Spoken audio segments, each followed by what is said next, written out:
Hello friends, कैसे हैं आप? ओके, आज हमारा टॉपिक लेने जा रहे हैं हम इंट्रोडक्शन टू ट्रिग्नोमेट्री। क्योंकि बहुत से स्टूडेंट हमसे क्वेश्चन करते हैं कि ट्रिग्नोमेट्री होता क्या है, ट्रिग्नोमेट्री के फॉर्मूले कैसे लर्न किए जाते हैं, इसमें हम साइन कोस टेन की प्रिपरेशन कैसे करें। तो इसीलिए इसी पर्पज से मैं क्लास 10th का इंट्रोडक्शन टू ट्रिग्नोमेट्री टॉपिक लेकर आई हूँ। सबसे पहले हम एक ट्रायंगल के बारे में जानेंगे कि ट्रायंगल होता क्या है। हमारे पास एक राइट एंगल ट्रायंगल है जिसमें एंगल बी है, बी पर 90 डिग्री का एंगल बन रहा है, इसलिए हम इसे कहेंगे राइट एंगल ट्रायंगल। ओके, एक ट्रायंगल में 3 साइड्स होती है। हमारे पास 3 साइड्स है, A B, AC and BC। हमारे पास 3 साइड है, AB, AC एंड BC। यहाँ पर हमारा जो AC है वो है हाइपोटेन्यूस, जिसे हम किससे डिनोट करेंगे? H से। AB है हमारे पास परपेंडिकुलर, जिसे हम डिनोट करेंगे P से। एंड BC है हमारे पास बेस, जिसे हम डिनोट करेंगे B से। अब क्वेश्चन आता है कि ट्रिग्नोमेट्री होता क्या है। अभी हमने जो जाना है वो ट्रायंगल के बारे में जाना है। अब हमारा क्वेश्चन होता है कि ट्रिग्नोमेट्री होता क्या है और इस ट्रिग्नोमेट्री में इस ट्रायंगल का क्या काम होता है। तो पूरी ट्रिग्नोमेट्री एक ट्रायंगल पर ही डिपेंड होती है। ओके, तो ट्रिग्नोमेट्री की डेफिनेशन क्या होगी? Trigonometry is the study of relationship between the sides and angles of a triangle। आपने देखा होगा कि जो मैंने ट्रायंगल के बारे में एक्सप्लेन किया था वही चीज आपकी इस डेफिनेशन के अंदर आई है। इसमें ट्रायंगल की साइड्स के बारे में बताया गया है एंड एंगल के बारे में बताया गया है। हमने ट्रायंगल लिया था, इस ट्रायंगल में हमारी 3 साइड्स थी, AC, AB and BC। And एक ट्रायंगल में एंगल भी 3 ही होते हैं। हमारे पास एंगल है A, angle C and angle B। तो साइड्स एंड एंगल के रिलेशनशिप के बारे में जो डिटेल हम पढ़ते हैं वो सब आता है हमारा ट्रिग्नोमेट्री में। ओके, ये तो था कि ट्रिग्नोमेट्री होता क्या है। तो हमने जान लिया कि ट्रिग्नोमेट्री एक ट्रायंगल पर डिपेंड करता है, जिसमें हम साइड के बारे में पढ़ते हैं और एंगल्स के बारे में पढ़ते हैं। ठीक है, अब स्टूडेंट हमसे क्वेश्चन करते हैं कि ट्रिग्नोमेट्री के फॉर्मूले लर्न कैसे किए जाए। तो सबसे पहले हमें ट्रिग्नोमेट्री के फॉर्मूले लर्न होना जरूरी है, क्योंकि ट्रिग्नोमेट्री के क्वेश्चन तभी सॉल्व होंगे जब हमें सभी फॉर्मूले अच्छे से लर्न होंगे। तो इसके लिए मैं आपके सामने कुछ ट्रिक्स लेकर आई हूँ, आप उसे फॉलो कीजिएगा तो आपको फॉर्मूले बहुत अच्छे से याद होंगे। एक शॉर्ट ट्रिक्स है हमारे पास, PBP अपॉन HHB। ये एक शॉर्ट ट्रिक्स ले है, PBP अपॉन HHB। अब बहुत से बच्चे ये भी करते हैं कि हमें ये ट्रिक्स याद ही नहीं हो रही है, तो उसके लिए एक और चीज मैं आपको बताती हूँ। आप इस तरीके से भी इसको लर्न कर सकते हैं। पंडित बद्री प्रसाद हर हर बोले। पंडित बद्री प्रसाद हर हर बोले। कुछ बच्चे इस ट्रिक से याद करते हैं, कुछ बच्चे PBP अपॉन HHB के थ्रू भी लर्न कर लेते हैं। ओके, अब हम कुछ फॉर्मूले को देखते हैं कि इसके थ्रू हम फॉर्मूले को कैसे याद कर सकते हैं। सबसे पहले हमारे पास होता है साइन थीटा, नेक्स्ट होता है कॉस थीटा, नेक्स्ट होता है tan theta. Okay, next cosec theta, next sec theta and next cot theta. अब आपका क्वेश्चन होगा कि मैंने ये सब चीजें यहाँ पर क्यों लिखी है। तो देखिए आप लोग, अगर मुझे साइन थीटा का फॉर्मूला चाहिए तो ये आपके पास साइन थीटा है। यदि मुझे साइन थीटा का फॉर्मूला चाहिए तो साइन थीटा का फॉर्मूला बनेगा P अपॉन H। ओके, अगर मुझे कॉस थीटा का फॉर्मूला चाहिए तो बनेगा B अपॉन H। और यदि मुझे टेन थीटा का फॉर्मूला चाहिए तो बनेगा P अपॉन B। ठीक है, साइन का जस्ट अपोजिट होता है कोसेक थीटा, देन कोसेक का फॉर्मूला बनेगा h अपॉन p। कोस का अपोजिट सेक थीटा होता है, देन सेक का फॉर्मूला बनेगा h अपॉन b। टेन का अपोजिट होता है कोट थीटा, देन कोट का फॉर्मूला बनेगा b अपॉन p। ये हमारी शॉर्ट ट्रिक्स थी, इसके थ्रू हमने 6 फॉर्मूले लर्न किए हैं। आप एक बार फिर देखिए, साइन थीटा का फॉर्मूला p अपॉन h। अब आप पूछेंगे कि p क्या होता है और h क्या होता है, तो मैंने आपको यहाँ स्टार्टिंग में समझाया था कि p फॉर होता है परपेंडिकुलर एंड h फॉर होता है हाइपोटेनियस। देन हमारा साइन थीटा का फॉर्मूला बन गया perpendicular upon hypotenuse. Okay, next हमें cos थीटा का फॉर्मूला चाहिए था, तो b means base, h for hypotenuse, यानी बेस अपॉन हाइपोटेनियस फॉर्मूला बना cos थीटा का। ओके, नेक्स्ट था tan थीटा, तो tan थीटा का फॉर्मूला है p upon b means perpendicular upon base. Okay, sine का जस्ट अपोजिट होता है कोसेक थीटा, देन कोसेक का फॉर्मूला बन गया h upon p, then hypotenuse upon perpendicular. Okay, sec theta का फॉर्मूला हमारे पास बना hypotenuse upon base and cot theta का फॉर्मूला बना हमारे पास बेस अपॉन परपेंडिकुलर। ये 6 फॉर्मूले हमारी सिंपल सी मेथड से लर्न हो जाएंगे। ओके, ये 6 फॉर्मूले थे। अब हम नेक्स्ट 6 फॉर्मूले की बात करते हैं। अगर हमें साइन थीटा का फॉर्मूला देखना है तो साइन थीटा का एक और फॉर्मूला होता है 1 upon cosec theta. 1 upon cosec theta. कोस थीटा का फॉर्मूला देखना है तो 1 अपॉन सेक थीटा, एंड हमको टेन थीटा का फॉर्मूला देखना है तो 1 अपॉन कोट थीटा।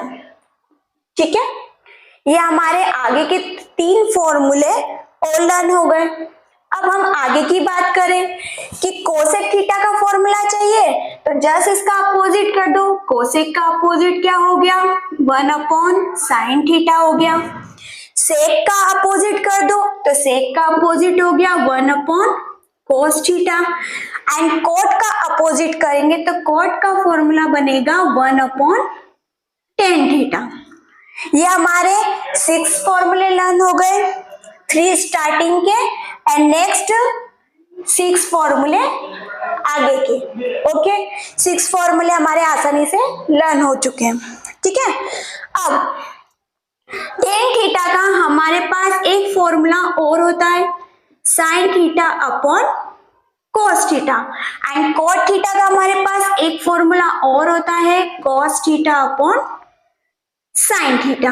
ठीक है, 6 फॉर्मूले लर्न हो गए।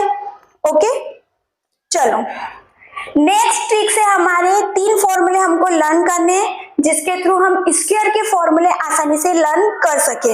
हमारे पास फर्स्ट फॉर्मूला है sine square theta plus cos square theta equal to 1, sec square theta minus tan square theta equal to 1 and cosec square theta minus cot square theta equal to 1। अगर आपको ये 3 फॉर्मूले learn है तो आप आगे के 2, 4 और 2, 6 फॉर्मूले ऑटोमेटिक लर्न कर सकते हैं। यदि यहां से आपको साइन स्क्वायर थीटा की वैल्यू फाइंड करनी है तो कोस को आप आरएचएस में लेके जाइए तो आपका फॉर्मूला बनेगा 1 माइनस कोस स्क्वायर थीटा। अगर आपको कोस स्क्वायर थीटा का फॉर्मूला चाहिए तो 1 को एलएचएस में लेकर आइए, देन फॉर्मूला बन गया साइन स्क्वायर थीटा माइनस 1, या आप ऐसे भी लिख सकते हैं 1 minus sign square theta. Okay, यदि आपको सेक स्क्वायर थीटा का फॉर्मूला चाहिए तो tan को आप उस साइड लेकर जाइए तो माइनस का tan चेंज हो जाएगा प्लस में, और यदि आपको tan की वैल्यू फाइंड करनी है तो 1 को आप इस साइड लेकर आएंगे तो फॉर्मूला बन जाएगा sec square theta minus 1। Next है हमारा कोसेक स्क्वायर थीटा। यदि ये माइनस का है तो उधर जाके काय का हो जाएगा, प्लस का हो जाएगा। और यदि आपको कॉट की वैल्यू फाइंड करनी है तो 1 इस साइड आ जाएगा, मतलब कोसेक स्क्वायर थीटा माइनस का 1। ये आपके टोटल फॉर्मूले कंप्लीट हो चुके हैं। ठीक है, एक बार और हम इन्हीं फॉर्मूलों का अगेन रिवीजन करते हैं। यदि फिर भी आपको कोई डाउट है तो आप मुझे कमेंट बॉक्स में लिख के बता सकते हैं। हमने एक शॉर्ट ट्रिक्स यूज की थी, PBP अपॉन HHB। ओके, मैंने आपको ट्रिक्स भी बताई थी कि पंडित, बद्री, प्रसाद, हर हर भोले। यदि आपको साइन थीटा का फॉर्मूला चाहिए तो साइन थीटा का फॉर्मूला होगा P upon H। Okay, cos theta का फॉर्मूला होगा B upon H, tan theta का फॉर्मूला होगा P अपॉन B। ठीक है, कोसेक का formula H upon P, sec का formula H upon B and cot का formula B upon P। Sine का हमें नेक्स्ट फॉर्मूला चाहिए तो साइन का नेक्स्ट फॉर्मूला होगा 1 अपॉन कोसेक थीटा। कोस का फॉर्मूला होगा 1 upon sec theta and tan का फॉर्मूला चाहिए तो 1 अपॉन कोट थीटा। ओके, यदि आपको कोसेक का फॉर्मूला चाहिए तो 1 अपॉन साइन थीटा, यदि आपको सेक का फॉर्मूला चाहिए तो 1 अपॉन कॉस थीटा एंड आपको कॉट का फॉर्मूला चाहिए तो 1 अपॉन टेन थीटा। ठीक है, तो ये आपके नॉर्मल फॉर्मूले हो गए। हमने आपको टेन का एक फॉर्मूला और बताया था, sine theta upon cos theta and cot का एक और फॉर्मूला मैंने आपको बताया था, cos theta upon sine theta. हम क्वेश्चन में जब भी यूज करेंगे यही वाला यूज करेंगे, sine theta upon cos theta and cos theta upon sine theta. ठीक है, आगे के फॉर्मूले के लिए मैंने आपको बताया था कि आपको 3 फॉर्मूले लर्न करना जरूरी है। फर्स्ट था आपके पास sine square theta plus cos square theta equal to 1, sec square theta minus tan square theta equal to 1, next cosec square theta minus cot square theta equal to 1। यहां से आपको यदि साइन स्क्वायर थीटा की value find करनी है तो आपको इस कोस को उस साइड भेजना पड़ेगा, तो आपका फॉर्मूला बनेगा 1 माइनस कॉस स्क्वायर थीटा। यदि आपको कॉस स्क्वायर थीटा का फॉर्मूला चाहिए तो आपको साइन को 1 के पास भेजना पड़ेगा, देन फॉर्मूला बनेगा 1 माइनस साइन स्क्वायर थीटा। ठीक है, यदि आपको सेक स्क्वायर थीटा का फॉर्मूला चाहिए तो आपको टेन को 1 के पास भेजना पड़ेगा। ठीक है, तो टेन हमारे पास माइनस का था, यदि वो 1 के पास गया तो वो प्लस का बन गया। यदि आपको टैन स्क्वायर थीटा की वैल्यू फाइंड करनी है तो 1 को आपको इस साइड लेकर आना पड़ेगा, देन बन गया sec square theta minus 1। Cosec square theta की वैल्यू फाइंड करनी है तो माइनस का कॉट उधर जाके बन गया प्लस का, एंड आपको कॉट स्क्वायर थीटा की वैल्यू फाइंड करनी है तो 1 को आप इस साइड लेकर आएंगे, देन बन जाएगा कोसेक स्क्वायर थीटा माइनस 1। ये थी हमारे कुछ फॉर्मूले जो आपको लर्न करने में बहुत ही आसानी होगी। इस ट्रिक्स के साथ यदि आप इन फॉर्मूलों को लर्न करेंगे तो आपको अच्छे से याद हो जाएंगे और आपको कोई परेशानी भी नहीं होगी। अभी तक हमने ट्रिग्नोमेट्री के सभी फॉर्मूलों को देखा कि हम उनको कैसे लर्न कर सकते हैं। अब हमारे पास जो नेक्स्ट टॉपिक आता है वो आता है trigonometric ratio of 0 to 90 degree. बहुत से बच्चे बोलते हैं कि हमें तो ये टेबल लर्न ही नहीं होती है, हम इनको कैसे लर्न करें।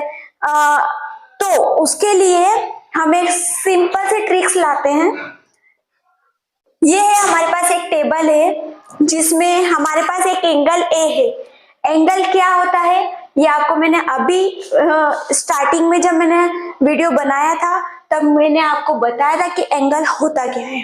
ओके, ये हमारा एंगल ए है, 0 degree, 30 degree, 45 degree, 60 degree and 90 degree. अब इनकी वैल्यूज कैसे याद की जाती है उसके लिए हम एक छोटी सी ट्रिक्स का यूज करेंगे, और इसके साथ ही हमने जो फॉर्मूले पहले लर्न किए हैं, जो समझे हैं, उन सब का यूज इस टेबल के अंदर होगा। तो इसके लिए हमारे लिए इम्पोर्टेंट हो जाता है कि सबसे पहले हमें वो फॉर्मूले लर्न होना चाहिए। अगर वो फॉर्मूले लर्न होंगे तो हम इस टेबल को लर्न भी आसानी से कर सकते हैं। ओके, तो सबसे पहले हमने 0 लिया, 1 लिया, 0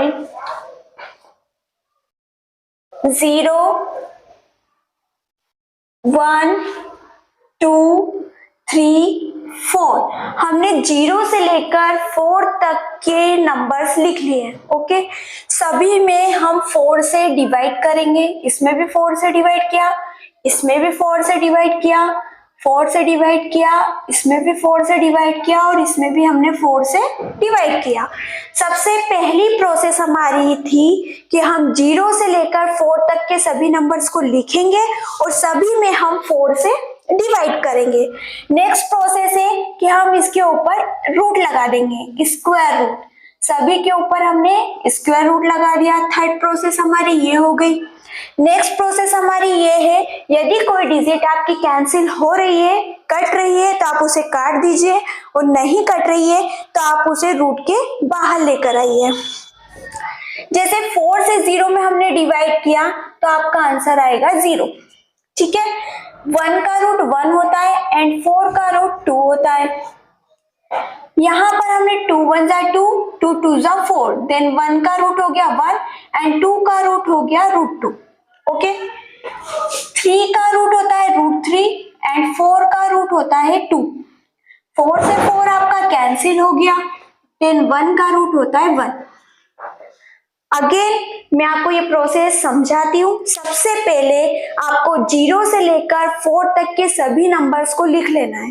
ठीक है, उसके बाद हर एक डिजिट में 4 से डिवाइड करना है।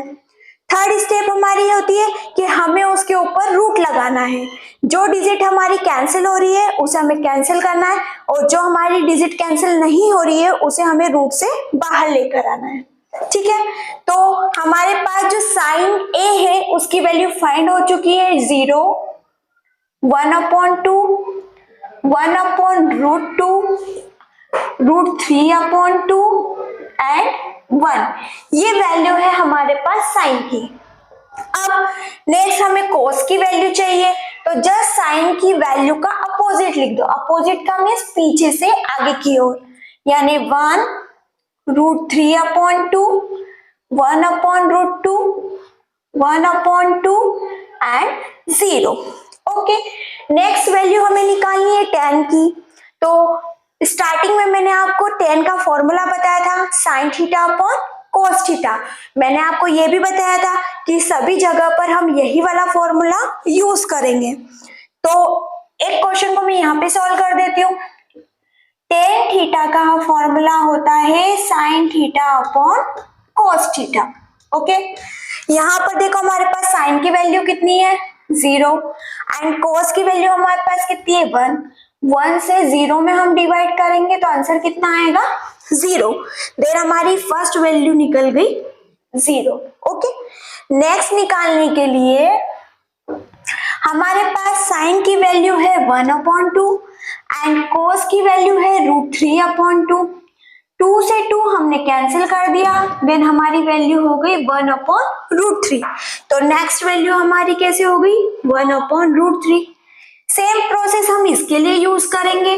देन √2 से √2 कैंसिल होगा तो आपका आंसर आएगा 1। सेम प्रोसेस हम यहाँ पर करेंगे तो 2 से 2 कैंसिल होगा तो आपकी वैल्यू आएगी √3 एंड 1 के अपॉन में 0, तो इसकी वैल्यू होगी इनफाइनाइट, यानी नॉट डिफाइंड। हम इसकी वैल्यू को पता नहीं कर सकते हैं। अब आप किसी भी डिजिट के अपॉन में यदि 0 आता है तो उसकी वैल्यू इनफाइनाइट होती है। नेक्स्ट कोसेक की वैल्यू हमें फाइंड करनी है, तो कोसेक का फॉर्मूला होता है 1/,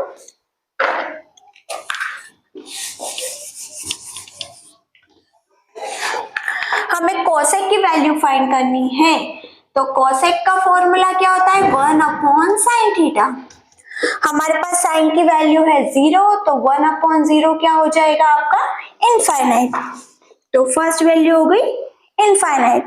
या आप ऐसा भी कर सकते हैं कि साइन वाली वैल्यू का रेसिप्रोकल कर दे। रेसिप्रोकल का मीन्स होता है अपोजिट कर दे, यानी नीचे वाली डिजिट ऊपर और ऊपर वाली डिजिट नीचे। तो यहाँ पर 2 आपका जाएगा ऊपर, यहाँ पर √2 आपका ऊपर जाएगा, यहाँ पर आपका हो जाएगा 2/√3 एंड 1 के अपॉन में कुछ नहीं है तो 1 ही होता है, तो इसकी वैल्यू हो जाएगी 1। ठीक है, सेम प्रोसेस हम सेक थीटा के लिए यूज करेंगे। सेक थीटा का फॉर्मूला होता है 1/cos, यानी हमको रेसिप्रोकल किसका करना है, cos थीटा का करना है। तो 1 का रेसिप्रोकल होता है 1, √3/2 का रेसिप्रोकल होता है 2/√3, 1/√2 का रेसिप्रोकल होता है √2, 1/2 का रेसिप्रोकल होता है 2 एंड 0 के अपॉन में कुछ नहीं है, तो ये हो जाएगा 1/0, मतलब इनफाइनाइट। ठीक है, अब नेक्स्ट वैल्यू हमारे पास कोट थीटा। कोट का फॉर्मूला होता है cos/sin। या तो आप cos/sin वाली ट्रिक से सॉल्व कर लीजिए, या फिर आप tan का जो आपने निकाला था उसका जस्ट अपोजिट लिख दीजिए। Infinite, √3, 1, 1/√3 and 0। ये आपकी ट्रिग्नोमेट्री की 0 से लेकर 90 तक की वैल्यूज कंप्लीट हो गई है। एक बार हम फिर अगेन इसकी ट्रिक्स को देख लेते हैं, समझ लेते हैं और कैसे हमने इसे फाइंड किया ये भी पता कर लेते हैं। देखिए, सबसे पहले हमारे पास हमें 0 से लेकर 4 तक के नंबर्स को लिखना है। ओके, सेकेंड प्रोसेस हमारी है कि सभी में हमें 4 से डिवाइड करना है। थर्ड हमारी प्रोसेस है कि हमें उसके ऊपर रूट लगाना है एंड फोर्थ हमारी प्रोसेस है कि जो वैल्यू कैंसिल हो रही है उसे आप कैंसिल कर दीजिए और जो कैंसिल नहीं हो रही है उसे रूट के बाहर लेकर आ जाइए। तो जो वैल्यू हमें मिलेगी वो हमारी वैल्यू होगी साइन की। ठीक है, कॉस की वैल्यू लानी है तो जस्ट साइन का अपोजिट लिख देंगे तो वो वैल्यू हो जाएगी आपकी कॉस की वैल्यू। ठीक है, tan की वैल्यू फाइंड करनी है तो tan का फॉर्मूला होता है sin/cos, यानी साइन के अपॉन में जब आप cos को लिखेंगे तो आपकी जो वैल्यू आनी चाहिए वो हो जाएगी आपकी tan की वैल्यू। कोसेक अपोजिट होता है साइन का, तो यदि आप साइन का रेसिप्रोकल लिख देंगे तो वो वैल्यू हो जाएगी आपकी कोसेक की। सेक की वैल्यू चाहिए तो सेक किसका अपोजिट होता है, कोस का। यदि कोस वाली वैल्यू को आप रेसिप्रोकल कर देंगे तो वो कोस की वैल्यू हो जाएगी, सॉरी सेक की वैल्यू हो जाएगी।